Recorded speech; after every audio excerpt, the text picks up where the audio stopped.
नमस्कार दोस्तों, आज हम आपके लिए नया विषय लाए हैं जिसमें हम आपको नर्मदा नदी के बारे में कुछ रोचक बातें बताएंगे। वीडियो शुरू करने से पहले अगर आपने हमारे चैनल को सब्सक्राइब नहीं किया है तो चैनल को सब्सक्राइब ज़रूर करें। चलिए दोस्तों, वीडियो शुरू करते हैं। हमारे भारत में बहुत सी ऐसी नदियां हैं जो कि पवित्रता की निशानी है।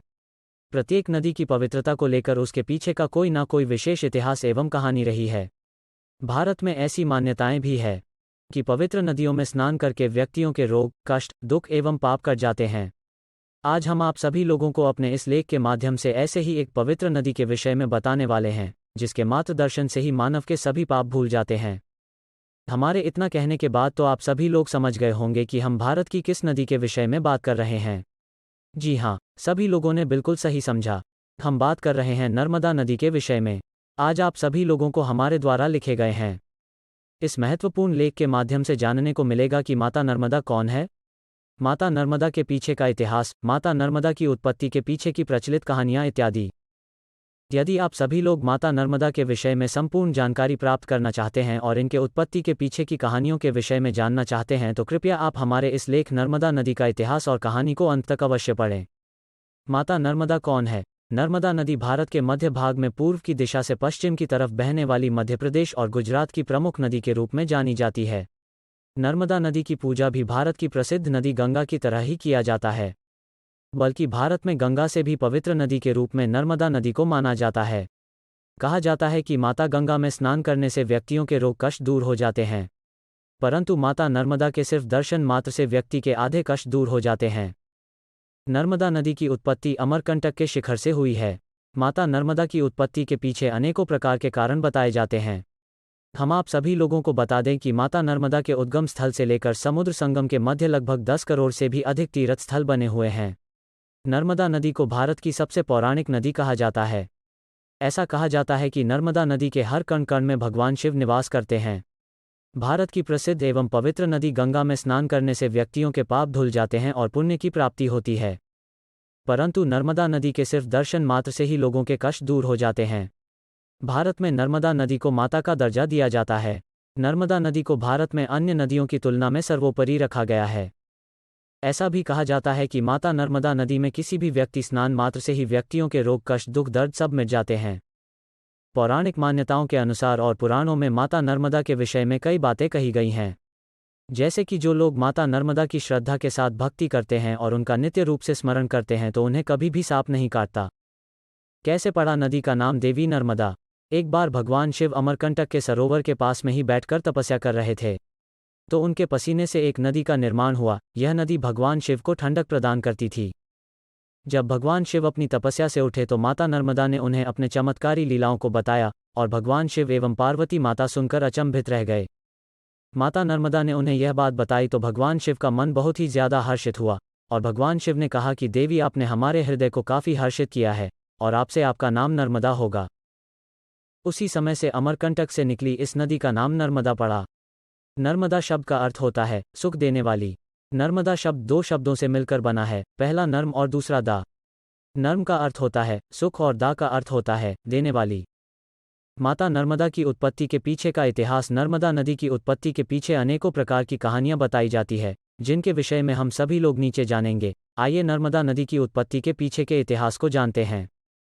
जैसा कि अभी आपको बताया कि माता नर्मदा की उत्पत्ति अमरकंटक के शिखर से हुई है। कहा जाता है कि माता नर्मदा का उद्गम स्थल अमरकंटक के शिखर का मैकाल है, अतः यही कारण है कि माता नर्मदा को मैकाल कन्या के नाम से भी जानते हैं। माता नर्मदा के मैकाल कन्या कहे जाने का विस्तृत वर्णन स्कंद पुराण में रेवा खंड के अंतर्गत किया गया है। माता नर्मदा के उद्गम स्थल से निकलने वाली धारा पहाड़ों के चट्टानों से गुजरते हुए भेड़ाघाट में संगमरमर की चट्टानों के ऊपर से बहती है और समुद्र में जाकर मिलती है। ऐसा भी कहा जाता है कि माता नर्मदा अमरकंटक के सुंदर सरोवर में स्थित शिवलिंग से निकलती हैं। शिवलिंग से निकलने वाली नर्मदा नदी की पावन धारा को रुद्र कन्या के नाम से जाना जाता है।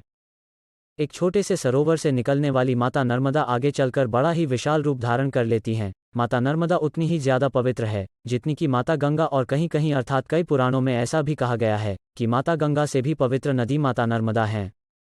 माता नर्मदा के उद्गम स्थल अमरकंटक के शिखर से लेकर सागर संगम के मध्य लगभग 10 करोड़ से भी अधिक तीर्थ स्थल बने हुए हैं।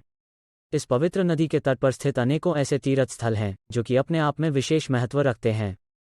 माता नर्मदा के तट पर बने इन तीर्थ स्थलों पर श्रद्धालुओं का हमेशा भीड़ लगा रहता है।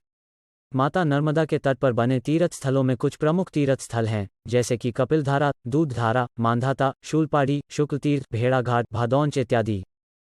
माता नर्मदा अपने उद्गम स्थल अमरकंटक से निकलकर छत्तीसगढ़ से होते हुए मध्य प्रदेश, महाराष्ट्र, गुजरात में पहुंचकर लगभग 1310 किलोमीटर की दूरी तय करने के बाद भरौंज के आगे खंभात की खाड़ी में से होते हुए समुद्र में जाकर मिल जाती है।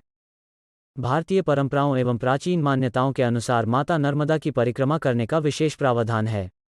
प्रत्येक वर्ष लाखों करोड़ों की संख्या में श्रद्धालु आते हैं और माता नर्मदा की परिक्रमा कर पुण्य की प्राप्ति भी करते हैं। पौराणिक मान्यताओं में माता नर्मदा के लिए ऐसा कहा गया है कि नर्मदा नदी के दर्शन मात्र से ही भक्तों के समस्त पाप कट जाते हैं और उन्हें एक नए जीवन की प्राप्ति होती है। माता नर्मदा के उद्गम स्थल से निकलने के बाद जबलपुर के निकट भेड़ाघाट में आने के समय वहां पर एक नर्मदा जलप्रपात बनता है, जो कि बहुत ही ज्यादा प्रसिद्ध है। पद्मा पुराण एवं मत्स्य पुराण के अनुसार गंगा नदी और सरस्वती नदी कंखल में मिलती है, जो कि बहुत ही पवित्र स्थान माना जाता है। कोई भी गांव हो या फिर जंगल, नर्मदा नदी सभी स्थानों पर ही पवित्र ही मानी जाती हैं। नर्मदा नदी के दर्शन मात्र से ही व्यक्तियों के कष्ट दूर हो जाते हैं और स्नान करने से व्यक्ति पाप मुक्त हो जाता है। भारत के सबसे पौराणिक ग्रंथ विष्णु धर्म सूत्र के अनुसार माता नर्मदा के सभी स्थलों को श्राद्ध के लिए योग्य माना जाता है।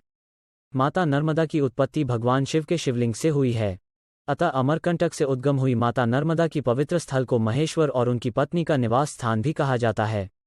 माता नर्मदा को पितरों की पुत्री कहा जाता है, क्योंकि नदी के तीर्थ स्थान पर शोध करने वाले लोगों के पितरों को मोक्ष की प्राप्ति होती है। माता नर्मदा की उत्पत्ति से संबंधित अन्य कहानियाँ। नर्मदा नदी की कहानी। माता नर्मदा की उत्पत्ति से संबंधित अनेकों प्रकार की कहानियाँ प्रचलित हैं, जिनके विषय में नीचे निम्नलिखित रूप से बताया गया है।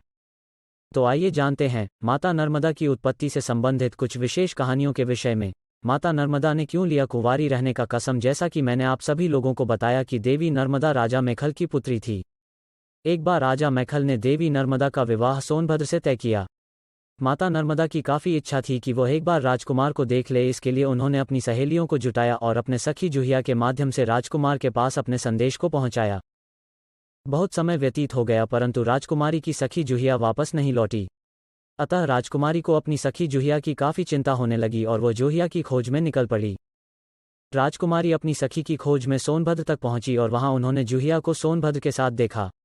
राजकुमारी ऐसा देखकर काफ़ी ज्यादा क्रोधित हो गई और इसके बाद इन्होंने आजीवन कुंवारे रहने का प्रण ले लिया और वहीं से उल्टी दिशा में वापस लौट आई। आज के बाद माता नर्मदा अरब सागर में जाकर मिल गई, जबकि भारत में अन्य नदियां बंगाल की खाड़ी में मिलती हैं। इसी कारण की वजह से माता नर्मदा ने लिया था कुंवारी रहने की कसम। मध्य प्रदेश की जीवन रेखा कही जाती है माता नर्मदा। माता नर्मदा को प्राचीन समय से ही मध्य प्रदेश की जीवन रेखा कहा जाता है। नर्मदा नदी की उत्पत्ति अमरकंटक के शिखर से हुई है, मध्य प्रदेश की जीवन रेखा कही जाती है। माता नर्मदा को प्राचीन समय से ही मध्य प्रदेश की जीवन रेखा कहा जाता है। नर्मदा नदी की उत्पत्ति अमरकंटक के शिखर से हुई है। नर्मदा नदी अमरकंटक से खंभात की खाड़ी में अरब सागर से जाकर मिलती हैं। नर्मदा नदी भारत की तीसरी सबसे लंबी नदी है। मध्य प्रदेश में इन लोगों के जीवन हेतु और मध्य प्रदेश को पर्यटन की दृष्टि से महत्वपूर्ण बनाने का कार्य माता नर्मदा ही करती हैं। अतः यही कारण है कि माता नर्मदा को मध्य प्रदेश की जीवन रेखा कहा जाता है। क्यों की जाती है माता नर्मदा की परिक्रमा? माता नर्मदा भारत की पहली ऐसी नदी है जिनकी परिक्रमा की जाती है। अनेकों ग्रंथों के मुताबिक माता नर्मदा की उत्पत्ति और उनकी महत्वता का विस्तार से वर्णन मिलता है।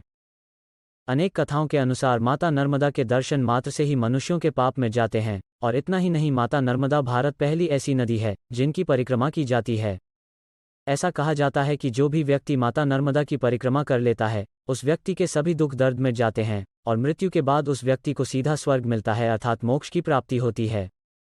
क्यों कहा जाता है माता नर्मदा को अविनाशी? कई ग्रंथों में हमें ऐसा देखने को मिला है कि माता नर्मदा की उत्पत्ति भगवान शिव के पसीने से हुई थी और माता नर्मदा को नाम भी भगवान शिव ने ही दिया था।